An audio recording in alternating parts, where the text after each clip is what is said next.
Hi welcome to our channel. Present Damu Balaji గారు senior journalist వారితో ఒకసారి మాట్లాడదాం. సార్ నమస్కారం సార్. సార్ తునిలో మొన్న జరిగిన సంఘటన మనం చూసాం. ఒక తాత పెద్ద ఆయన మైనర్ బాలికపై అత్యాచారం చేసి ఆ తర్వాత అతన్ని అరెస్ట్ చేశారు. కోర్టుకు తీసుకెళ్తుండగా అతను చెరువులో దూకి చనిపోయాడని చెప్పేసి చెప్తున్నారు. అయితే ఇప్పుడు దీనిపైన పెద్ద ఆయన వాళ్ళ కొడుకు మాత్రం ఆరోపిస్తున్నాడు కొన్ని ఏంటంటే అసలు దూకి చనిపోలేదు, ఆత్మహత్య చేసుకోలేదు, దీని వెనకాల ఉండుండొచ్చు, చంపేసి ఉండొచ్చు అన్నట్టుగా మాట్లాడడం అయితే జరుగుతుంది. మరి నిజంగా యాంగిల్ ఉందంటారా? అతను దూకకుండా ఇంకెవరైనా తోసేసి ఉండొచ్చా? మరి ఏం జరిగింది ఈ ఘటనలో? దీన్ని ఏ విధంగా చూస్తారు సార్?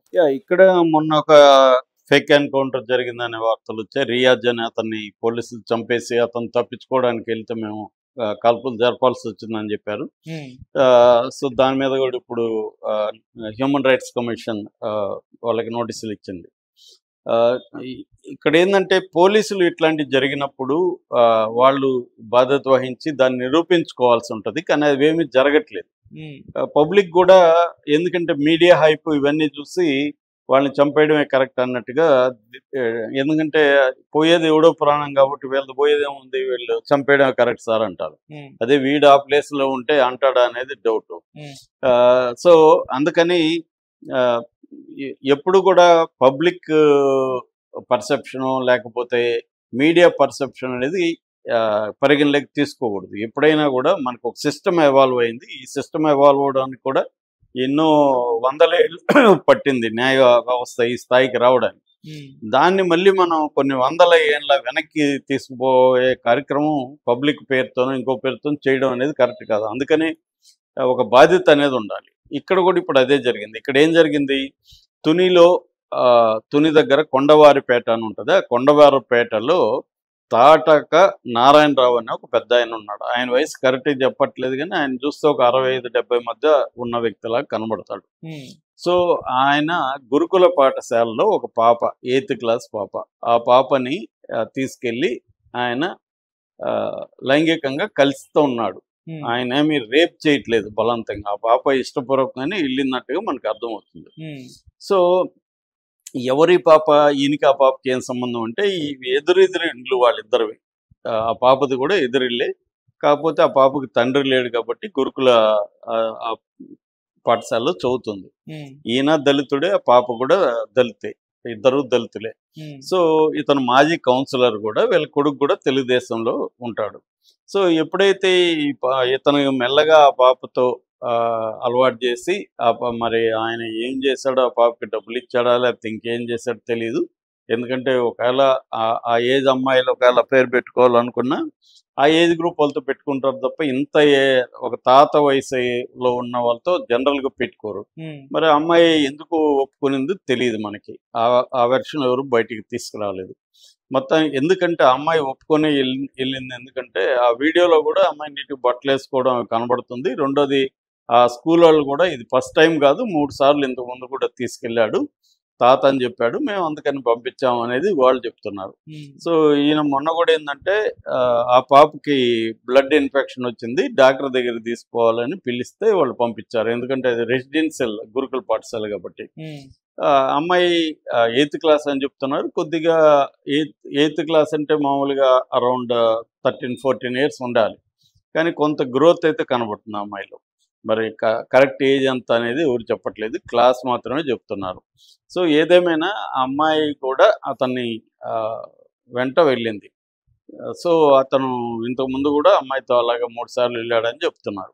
సో వెళ్ళి అక్కడ తాడంగి మండలం దగ్గర పడికొండ అనే ప్రాంతంలో ఒక సపోటా తోట ఉంది. ఆ తోటలోకి తీసుకెళ్ళి ఇతను ఇది చేస్తున్నప్పుడు ఈ సపోటా తోట యజమాని అక్కడికి రావడం, వీళ్ళిద్దరిని చూసి ఏంటి నువ్వు ఇది చేస్తున్నావు అని ఇతను వీడియో తీయడం మొదలుపెట్టాడు.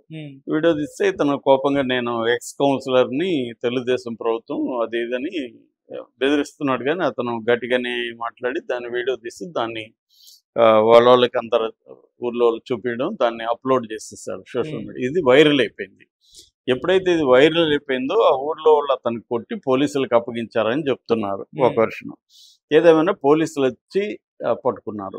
ఒక 5 గంటల ప్రాంతంలో పట్టుకున్నారు. ఇక్కడ పోలీస్ వెర్షన్ ముందు చెప్పుకున్నాం. వాళ్ళు పట్టుకున్నాక వాళ్ళు స్టేషన్కి వెళ్ళి ఎఫ్ఐఆర్, తర్వాత ప్రాథమిక విచారణ ఇవన్నీ చేశారు. ఆ సపోర్ట్ అతన్ని మాట్లాడడం, ఆ అమ్మాయితో మాట్లాడడం, వీళ్ళతో ఇవన్నీ ప్రాథమికంగా చేసినాక ఒక రిపోర్ట్ తయారు చేసి మేజిస్ట్రేట్ దగ్గరికి తీసుకెళ్దాం అనుకున్నారు. అప్పటికి నైట్ అయిపోయింది. నైట్ అయిపోయినప్పుడు మేజిస్ట్రేట్ లీవ్లో ఉన్నాడు.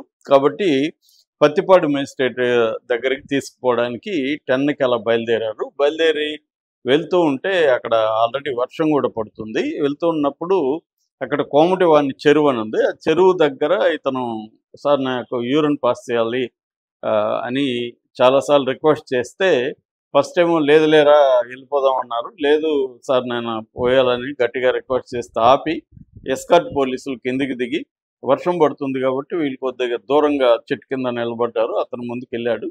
అతను సడన్గా పారిపోయి దగ్గరున్న చెరువులో దూకేశాడు. ఎక్కడికి పోయారు అనేది కూడా వీళ్ళకి తెలియదు. చెరువులో దూకేసి ఉంటాడు అనుకున్నారు. సో వర్షము చీకటి వీటి వల్ల మాకు కరెక్ట్గా తెలియదు. అతను దూకేశాడని అనుకున్నాము. అట్లాగా అనిపించింది. దాని తర్వాత వెతికాము. గజ ఈతగాళ్ళని వాళ్ళని పిలిపించి వెతికితే ఏం దొరకలేదు. మార్నింగ్ అతని డెడ్ బాడీ అయితే దొరికిందనేది వీళ్ళు చెప్తున్నారు. వాళ్ళ కొడుకు, ఈయనకి 2 భార్యలు అని చెప్తున్నారు. ఆయన కొడుకు సురేష్ రాజేశ్వరి.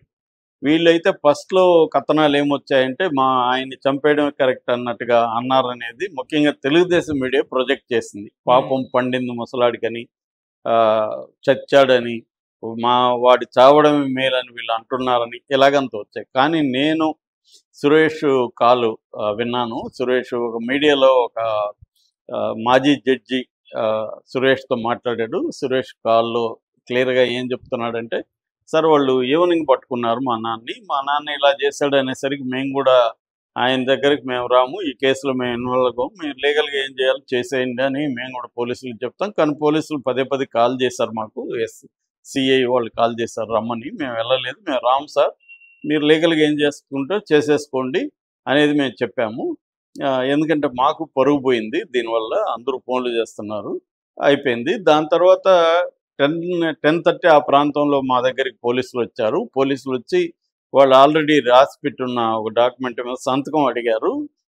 మేము ఇంకా ఫోర్స్ చేస్తూ ఉన్నారు కాబట్టి ఆ డ్రాఫ్ట్ చదివి సంతకం పెట్టాము. డ్రాఫ్ట్లో ఏముందంటే ఇలాగ చేశాడు, ఇప్పుడు ఆయన్ని గ్రామస్తులు కొట్టారు కాబట్టి మేము హాస్పిటల్కి తీసుకెళ్తున్నామని మాకు చెప్పారు. నేను సంతకం చేశాను అంటే అరెస్ట్ చేస్తున్నారు, ఇలాగ మాకు నోటీస్ ఇచ్చారనేది మేము సంతకం రిసీవ్డ్ అన్నట్టుగా మేము సంతకం చేశాను.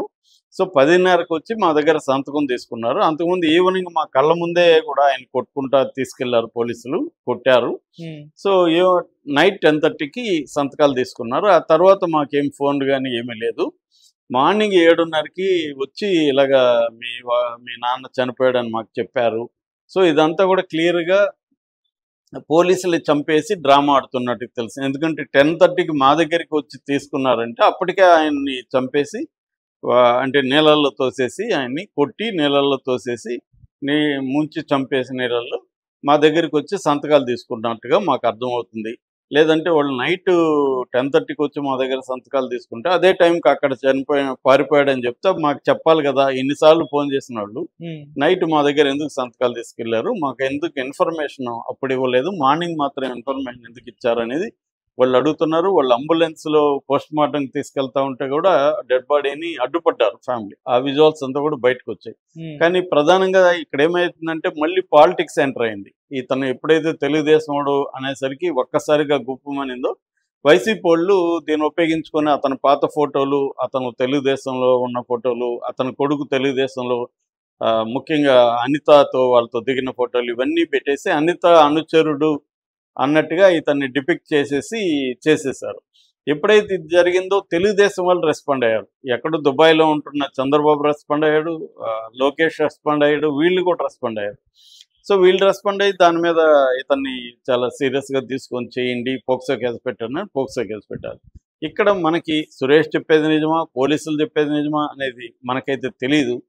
కానీ కొన్ని డౌట్లు ఏంటంటే పోలీసులు చెప్తున్న వెర్షన్లు కొన్ని లూప్ హోల్స్ అయితే కనిపిస్తున్నాయి. ఇప్పుడు చంద్రబాబు, లోకేష్ లాంటి ఇన్వాల్వ్ అయిన కేసులో ఒక అతన్ని తీసుకెళ్లేటప్పుడు వీళ్ళెందుకు అంత అజాగ్రత్తగా ఉన్నారు, వర్షం పడుతుంది, అట్టప్పుడు అతన్ని ఎందుకు అక్కడ బలవంతంగా అంటే అతను నేను వాష్రూమ్కి వెళ్ళాలంటే అతనికి ఎందుకు అక్కడ ఆపారు? మామూలుగా ఆపరు, ఆపినా కూడా అతనికి గొలుసులో పట్టుకొని నిలబడతారు, వదిలేరు.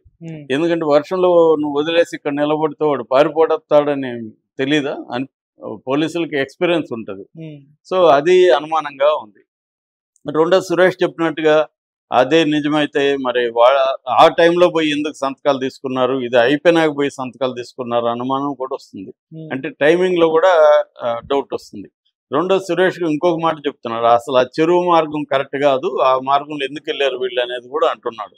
అంటే వీళ్ళు ప్లాన్ చేసుకొని తెలుగుదేశానికి ఇబ్బంది కలుగుతూ ఉంది కాబట్టి తను చంపేస్తే ఈ ప్రాబ్లం ఉండదు, ముసలోడిని వేసేస్తే అసలు గొడవ ఉండదు, డైవర్ట్ అయిపోతుంది ఇష్యూ అనేసి ఏమైనా చేశారా? ఎందుకంటే ఈ మధ్య షార్ట్ కట్లు ఎంచుకుంటుంది ప్రభుత్వాలు, అన్నీ క్యాలిక్యులేట్ చేసుకుంటారు. దీంట్లో మనకేమన్నా ఇబ్బందులు ఉన్నాయా, దీనివల్ల మంచి పేరా చెడ్డ పేరు ఇవన్నీ చూసుకుని వేసేయండిరా అన్నట్టుగా జరుగుతున్నాయి. చాలా కేసులు జరుగుతున్నాయి. మనకు 5 ఏళ్లలో 1700 ఎన్కౌంటర్ జరిగినట్టుగా ఆమ్నెస్టీ ఇంటర్నేషనల్ 2017 నుంచి 2022 వరకు ఇండియాలో 1700 ఎన్కౌంటర్లు జరిగాయి. ముఖ్యంగా ఉత్తరప్రదేశ్లో ఎక్కువ జరుగుతున్నాయి.